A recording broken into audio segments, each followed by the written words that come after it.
Thank you very much, everybody. Thank you. And good afternoon. My administration has been working around the clock in good faith to reach an agreement with Democrats on additional China virus relief. Already, my administration has enacted over $3 trillion in historic relief, saving many tens of millions of dollars in jobs. And you see how fast the economy is coming back. It does look like it's going to be a very sharp V. We have tremendous enthusiasm, tremendous spirit, and tremendous job growth. We set a record on number of jobs in the last 3 months. It's the most jobs ever created in a 3-month period, during a 3-month period. That's great. Before we begin, I've just signed 2 bills that are great for our vets. Our vets are very special. We passed choice, as you know, Veterans Choice and Veterans Accountability. And they've been trying to get that passed for decades and decades and decades, and no president's ever been able to do it. And we got it done, so veterans have choice. And now you have accountability that if you don't love your vets, if you're in the VA and you don't love the vets or take care of the vets, you can actually get fired if you don't do your job. We want people that love our vets. The first expands the eligibility for vets with blindness in both eyes. So we have an expansion of benefits, an expansion of various elements of being and working with the VA for vets with blindness and, in particular, blindness in both eyes. And we have a lot of problems with blindness in the VA, and we're doing something about it. They've been talking about this for many years. So that is expanding eligibility for vets with blindness in both eyes, okay? Second is requires the VA to establish a treatment court program for vets who need treatment rather than punishment for certain nonviolent crimes. And you know what that all means, and it's really something that they've been trying to get done for a long time. The second requires the VA to establish a treatment court. So this is a treatment court program for vets who need treatment rather than punishment for certain nonviolent crimes. Okay, I think it's self-explanatory.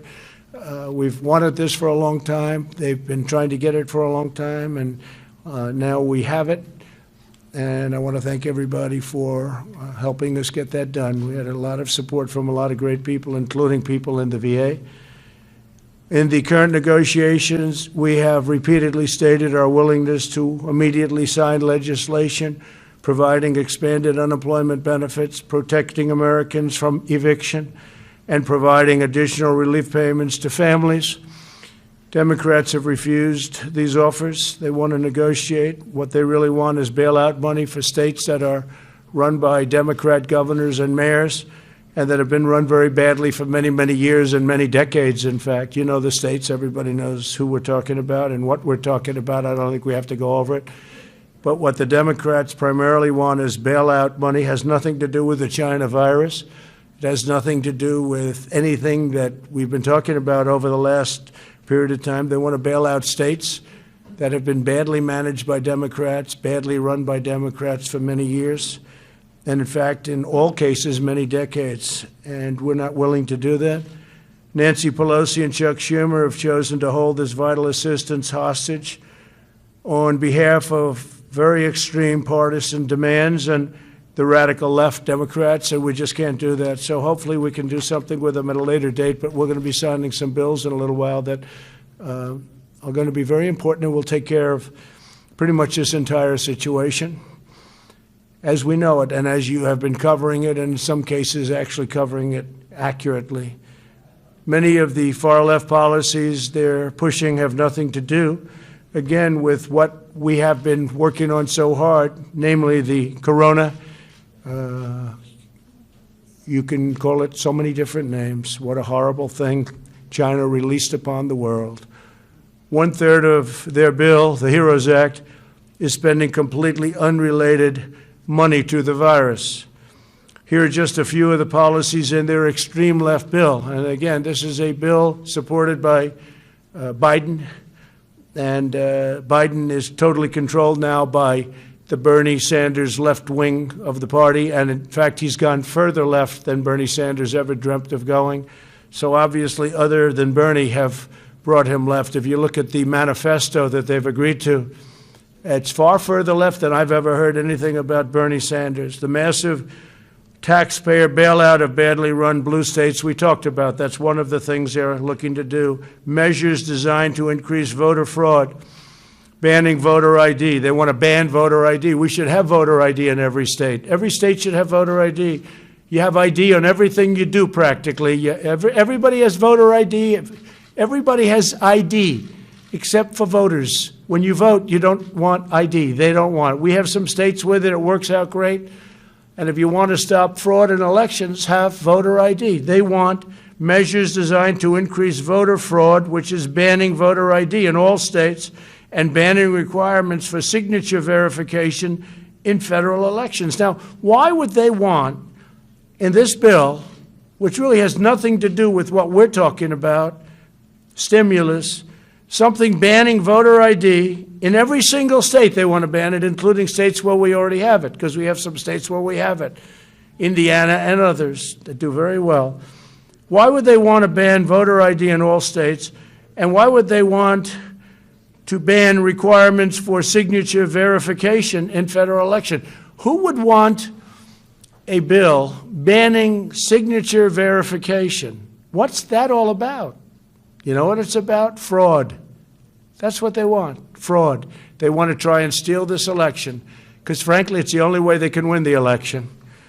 The bill also requires all states to do universal mail-in balloting, which nobody's prepared for, regardless of whether or not they have the infrastructure. They want to steal an election. That's all this is all about. They want to steal the election. So in the bill, they have a bill that requires all states to do universal mail-in balloting, regardless of whether or not they have the infrastructure. Like in Nevada, it's such a disaster. Their infrastructure is a total disaster. They don't want to have signature verification. They don't want to have any of the safeguards that you need. And they don't want to have safeguards that are so common and so basic, and even other states that we disagree with have. This Nevada thing is a mess, but we'll see how the courts determine what the courts determine. But they certainly don't have the infrastructure in Nevada, so we'll see how it is. As you know, we brought suit last week, and we'll see how that all works out. I think we're going to win it. But basically what they're trying to do with all of these requirements, including no signature verification, they're trying to steal an election. And I was in Ohio, I was in Texas, I was in Florida over the last 4 or 5 days, and if you would see the crowds along the highways and the roadways, people have said they've never seen anything like it. And they haven't seen anything like it, and the press doesn't report it because they're fake news. They even want to force states to implement the controversial practice known as ballot harvesting, very dangerous practice, meaning they would allow Democrat Party operatives to deposit thousands and thousands of completed ballots at the post office without any verification of who filled them out, including a verification of signatures on the ballot. So you're not even going to have a verified signature. Anybody, I could sign it, you could sign it, anybody in this room could sign it. And that's going to count as a vote. How can you do a thing like this? So this is what they're asking for. This is what Nancy Pelosi and crying Chuck Schumer are asking for. Okay, it's ridiculous. It's horrible. It's a horrible thing. The Democrat bill includes stimulus checks for illegal aliens. So if you were able to get into our country illegally, and our border is, as you know, doing very well right now. We have a very strong border, and the wall is up to 276 miles. And we'll be completed with it around the end of the year. We're going to do some extra mileage in certain areas that people didn't realize were so bad. So we'll be completed with it right after. We're going to do the additional mileage. We'll do it probably a little bit after the year. I think from what I've heard, Joe Biden, Sleepy Joe, wants to rip the wall down. He wants people to pour into our country. They want to have open borders. We don't want to have open borders. So the Democrat bill includes stimulus checks for illegal aliens. They require the mass release of illegal aliens from detention. They also compel the mass release of inmates, including serious felons. How do you like that one? And this is in the bill that we're talking about. What does this have to do with stimulus, the economy? What does this have to do with the coronavirus? You know the name? What does this have to do with this? So think of that. They required the mass release of illegal aliens from detention. What does this have to do with what we're trying to do? They want to put this in. This is a radical left policy, so they can go to Portland and try and rip the place apart that they've been doing for many years, and they've been doing for years and years. They also compel the mass release of inmates. What does this have to do with what we're talking about? This is Nancy Pelosi, Crazy Nancy, and Chuck Schumer. They want to compel you to do this stuff, and this has nothing to do with what we're talking about, and it includes serious felons. They want to have these people released on a mass basis, including serious felons. That's page 1,689, page 1,762. Think of that. 1,762, and that's nowhere near the end of their bill. They have things in there that nobody has even had the time to look at or read. These people, I honestly don't believe they love our country. You want to know the truth. In addition to demanding these extreme partisan provisions, Democrats are actively blocking the following measures: support for K-12 schools to help them safely open, additional funding for the Paycheck Protection Program to help millions of workers on the payroll. These are a great program, very successful, kept a lot of businesses open. That's why we're doing so well in reopening our country.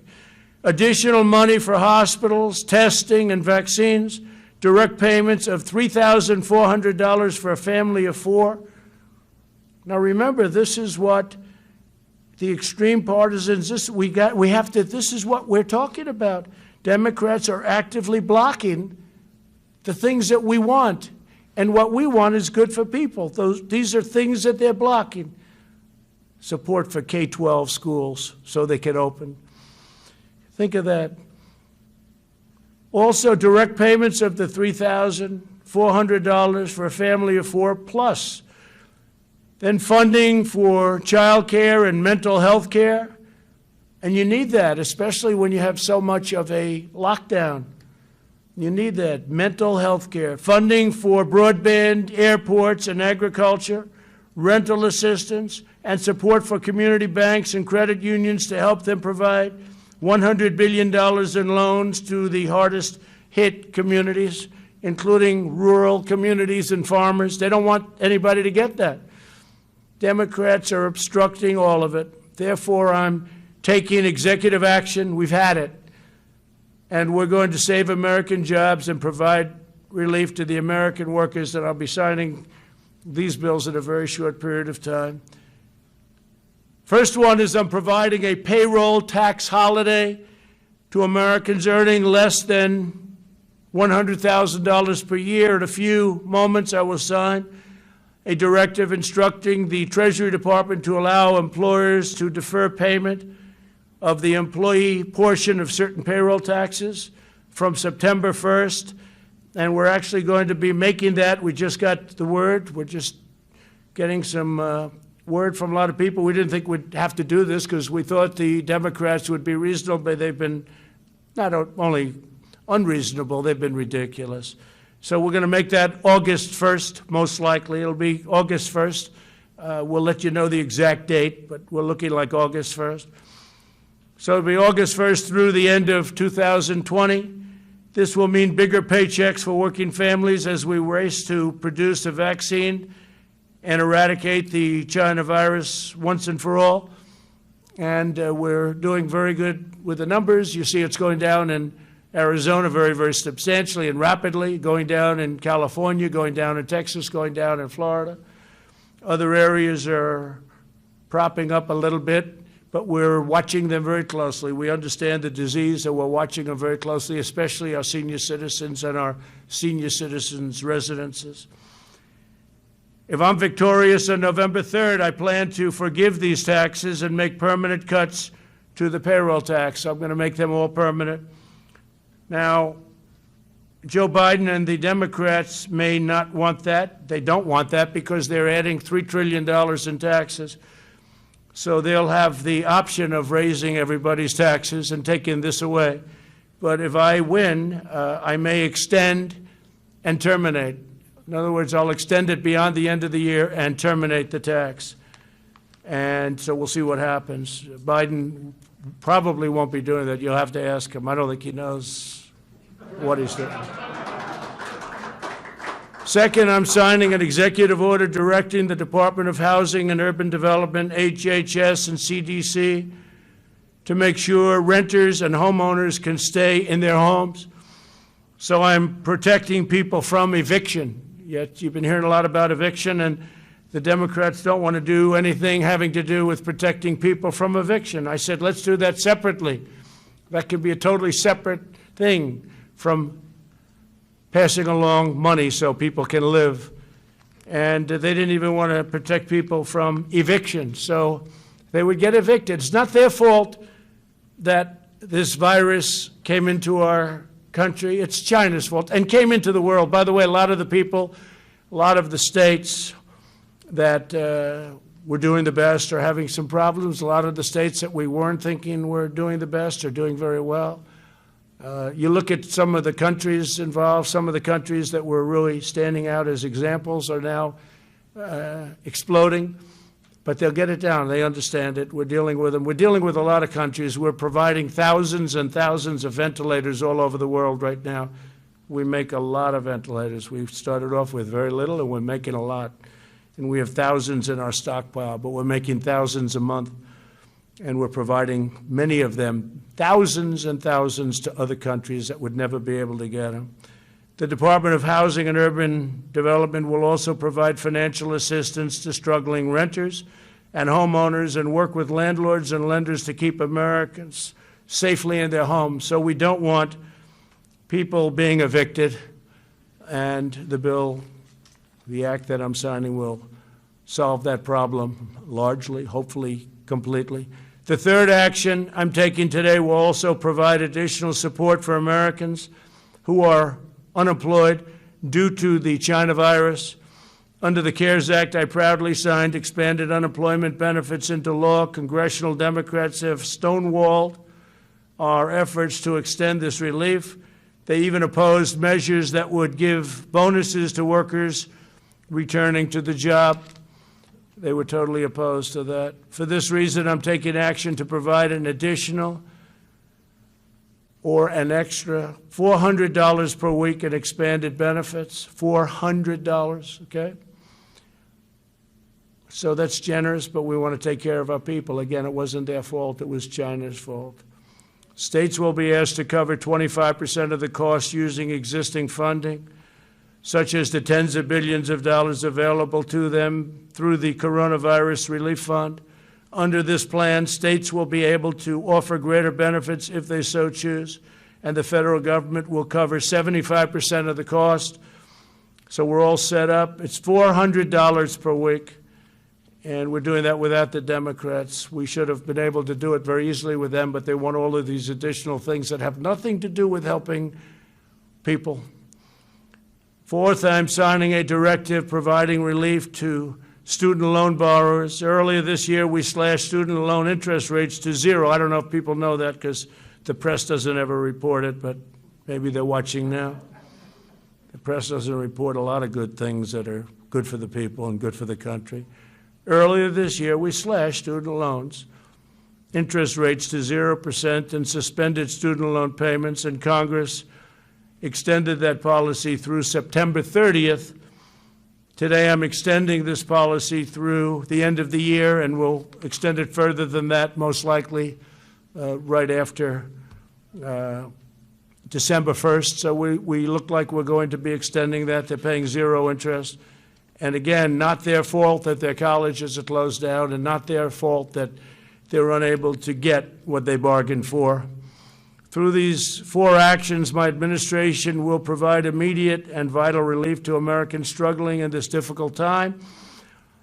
And the beautiful thing about this difficult time is we're now coming back and setting records. We'll also ensure that our economic comeback continues full speed ahead, and with the $400 and all of the other measures that we're talking about, and we'll be signing in a little while, that will happen. We're further looking at additional tax cuts, including income tax relief, income tax cuts, and capital gains tax cuts. So we're going to be looking at that capital gains for the purpose of creating jobs, and income tax is self-explanatory, and it'll be income tax for middle income and lower income people, but middle income people, because they pay a lot of income tax, and you do have tax inequality. I'm saying that as a Republican, and you do have tax inequality. So we're going to be looking at income tax, and we're going to be looking at capital gains tax cuts on both, and maybe substantial. And we'll be reporting back fairly shortly on that. That's big news. That's big news, but very important. We want to have our jobs flourish. We want to have our companies do great. We want to have the 401ks, which are now at a level, if you look at the stock market, it's great. If you have stocks in NASDAQ, you're higher than you ever were, including, even this is still during the pandemic, the stock market, because they see such incredible things happening, smart people. The stock market is at almost an all-time high. We're just short of it, and NASDAQ is higher than it ever was. It's broken the record 14 times in the last couple of months. So 401ks are doing fantastically. I hope you kept your stocks. I hope you didn't sell. I hope you had confidence in your president and confidence that your president was going to be reelected. And I will tell you this, that the biggest tailwind, the biggest problem that we have with respect to the stock market, which is not much of a problem because it's doing so well, but it would be actually much higher, is the possibility that these radical left Democrats could win. And if they win, we're going to have a crash. We're going to have a terrible problem because they're going to raise taxes, $3 trillion worth of taxes. And that's going to affect everybody from middle income to upper income to jobs to companies. Your 401ks will go down like a rock. Your stocks will go down like a rock. You know, and don't forget, these big companies, you have stocks in these companies. You know, you own stocks. And they have millions and millions of shareholders. And whether it's pension funds or anybody else, you all have stocks. So they're big companies, but a lot of people own that stock, and we want to keep it going. But we do have, I guess you could say, not a tailwind, it's a headwind, I guess would be a better description. But it is, it's a headwind. And when you think of it, that's, in my opinion, it would be much higher. But you look at what they want to do. They want to raise everybody's taxes, everybody. And they want to do the Green New Deal, which will decimate our country and decimate. It's ridiculous, too. It's childish. I actually say the Green New Deal is childish. It's for children. It's not for adults. Anybody that believes in that is, I don't know, maybe it's politics. I don't even think it's good politics. They seem to think so. We'll see how they do. But I don't think it's good politics, and it'll decimate our economy. We've learned a great deal about this virus and how to treat it. Our strategy is to aggressively shield those at the greatest risk while allowing younger and healthier citizens to safely resume work and school. I notice that some of the Democrats that I would say are very strongly on the left are now coming out and saying we really have to open our schools for the good of the economy. I was shocked to see a couple of them. You know who they are. We urge all Americans to socially distance and avoid large crowds and all of the things that we talk about all the time. We have to go and make sure that everything's in good shape. We really are. We're coming back very, very strong. We're doing very well with the virus because all of those states that everybody thought would be in a bad position for a long time, they're all coming down. The governors have done a great job. Don't forget, we're dealing with governors. Some have done a fantastic job. All have worked hard. Some have done a much better job than others, and someday, if you'd like to know, I'll give you the good ones and the bad ones. We'll give you some good ones and some bad ones. But by contrast, the never-ending lockdown being proposed by some, mostly, I guess you could almost say almost all in the Democrat Party, would inflict unimaginable harm to our people and to our health for decades to come.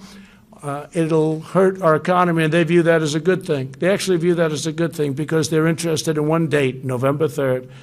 And I actually think it's bad politics, and I think they're starting to come along because I'm seeing more and more people want to open up. And you see the devastating results of lockdowns, too. You know, you have depression and suicide and drugs and alcohol and bad marriages. Marriages that were very good turn out to be very bad. It's an amazing thing, and it's who would think it? But people get along for 20 years. I guess they didn't know each other very well, and now they're not getting along. And you had the opposite also. You've had people that get along better. They like each other more than they thought. That's okay, too. That we like. But the other situation is very, very, very, very bad. We'll develop a vaccine. We're going to have it very soon, and we're ready to distribute it, and we've got the military ready. Logistics, it's called. And we'll end this pandemic, and we will rebuild the greatest economy in the history of the world. You know, we created the greatest economy in the history of the world, the highest stock market ever. And we're very close to getting that back. And that, I have to say, is way ahead of schedule. Highest stock market ever, best employment numbers for African Americans, Asian Americans, Hispanic Americans. And by the way, Hispanic Americans just set a record for new jobs. African Americans just set a record for new jobs just now, during the pandemic, the last month. And Asian Americans just set a record for new jobs. So we're very proud of what's happening, and I will now sign the executive action, and then if you want, we can ask a few questions. Okay, Kelly? Yeah, let me do this first, and then you can do some questions. Thank you very much.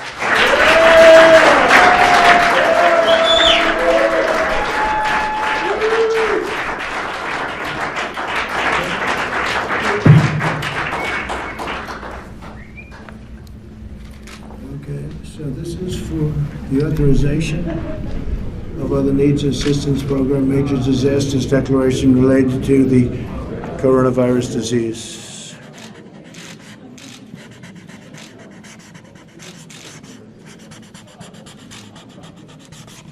Okay, got it?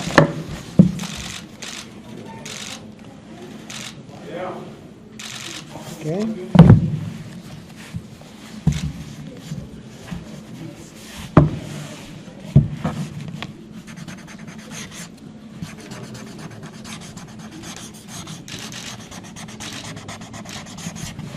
So this is authority invested in me. This is the payment relief during the COVID-19 pandemic.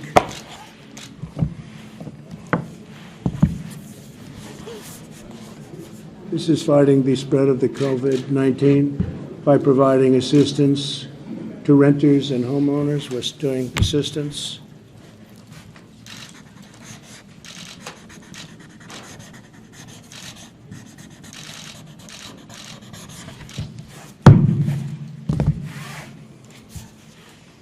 And this is deferral payroll tax obligations. So this is your payroll tax obligations, which we're going to end up terminating eventually, right?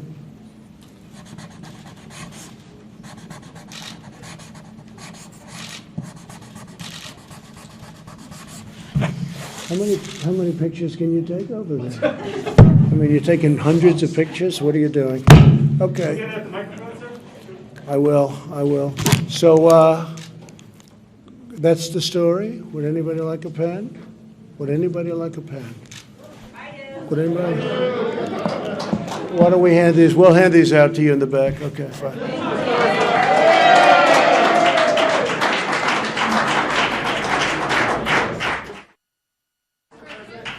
Yes, please. Yes, sir. Can we start with the $400, sir? So just wanted to get your reaction. So you're saying the states will have to cover some of this cost, sir. Which governors have told you that they would sign on? Well, if they don't, they don't. That's up to them. But if they don't, they don't. That's going to be their problem. I don't think their people will be too happy. They have the money, so I don't think their people will be too happy. But if they don't, they don't. But again, the states have the money. It's sitting there. All right, Kelly. Sir, Why did you decide on $400 when previously families were receiving $600? Yeah. That will be a hardship for many. What do you say to them? Well, no, it's not a hardship. This is the money that they need. This is the money they want, and this gives them a great incentive to go back to work. So this was much more than was originally agreed. The 600 was a number that was there.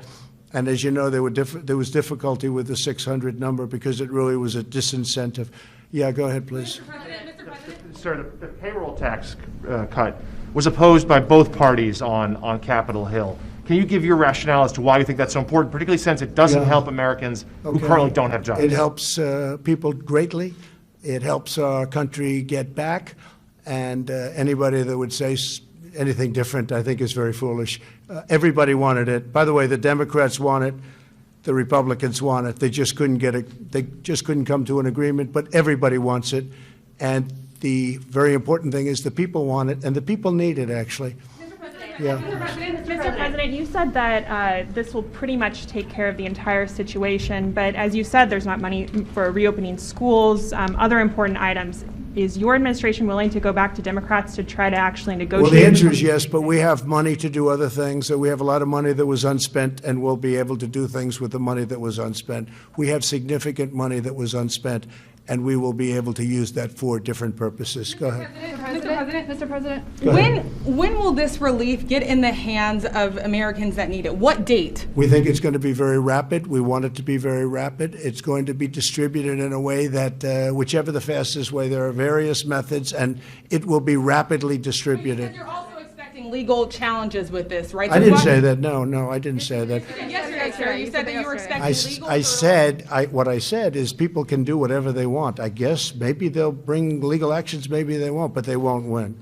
They won't win. If legal action is brought against you on this, why not just work with Congress on this deal? Well, I'm not saying they're not going to come back and negotiate. They might very well come back and negotiate. You're signing an executive order today, and Americans want to know when they're going to see this relief. Very soon. They're going to see it very soon. Look, there it is, right there. Excuse me. There it is, right there. Go ahead. Mr. President, though, this is expected to be tied up in the court, so this relief is either going to be delayed or blocked I don't think indefinitely. so. I think this is going to go just very political rapidly through theater? the courts. But This are will you go giving very, people if we false get hope? sued, maybe we won't get sued.